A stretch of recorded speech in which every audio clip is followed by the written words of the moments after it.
hello there, and welcome again to an episode of A Diary of an Aspiring Medical Student. So, I just want to talk about Sabbaths. Earlier, I mentioned that today I won't be studying chemistry because I will be taking my Sabbath. I actually take Sabbaths every weekend as long as I don't have projects to do and they're not that urgent. I always wait for Mondays to start it over. When I become a medical student, I plan to do the same thing. Like, I will not study on a Sunday, even if I have an exam on Monday. I would probably wait until midnight when I wake up on Monday dawn to study because I want to be legalistic like that.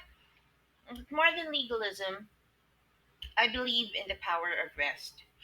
The body can only do so much, and I've felt it when I have been on my last hours of working or staying awake, and the body can no longer handle more work or more stimulation after a certain point. So I believe in taking time to rest.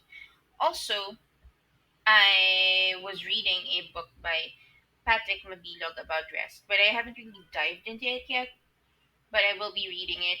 And I agree, at least with the principle that every Sabbath day, whichever day it is for your faith of choice, I believe in taking a break. So I believe that the body and the mind needs to rejuvenate in order to do more.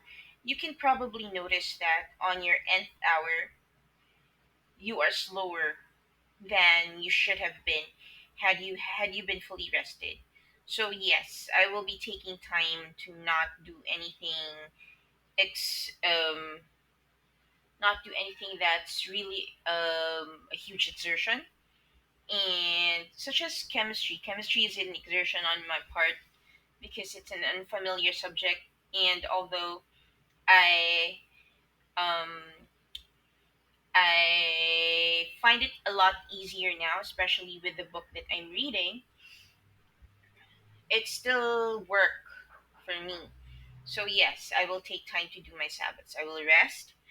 I will allow my body and my mind to rejuvenate, and I'll go back on the grind on a Monday past midnight.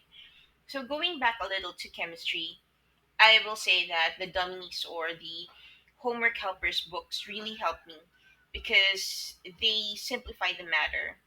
I neglected to say that about my strategy on studying for the NMAT. So I agree with people who create these books that there is a better and easier way to go about um, studying, that it doesn't have to be complex. So even with complex matters or complex subjects such as chemistry, it doesn't have to be brain breaking, and this is why I choose the path of easier material for it. So I have been having an easier time. In fact, I was beating myself up for not studying better back in high school simply because of these books. It's been a big help.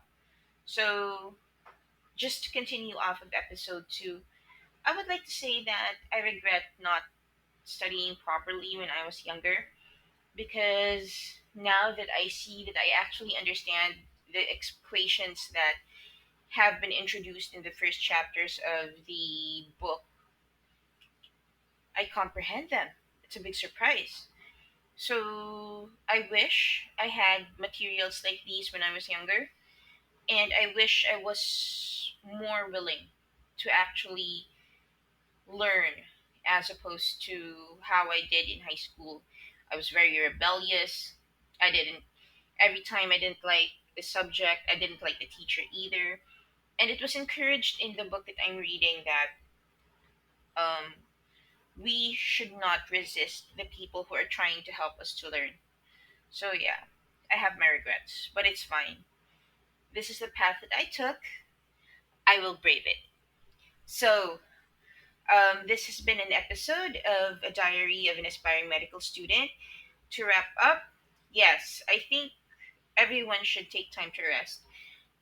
Maybe it's not every Sunday, maybe it's every week, maybe it's once a month, but rest will rejuvenate you. Pushing yourself to fully push forward with what you're doing is not a good idea, and you will find that you're faster when you've taken your when you've slept, when you've taken your breaks, because you wake up rejuvenated and back to full to your full energy. So catch you next time on another episode, and I hope that you learn a thing or two from me. Have a great Sunday, everyone.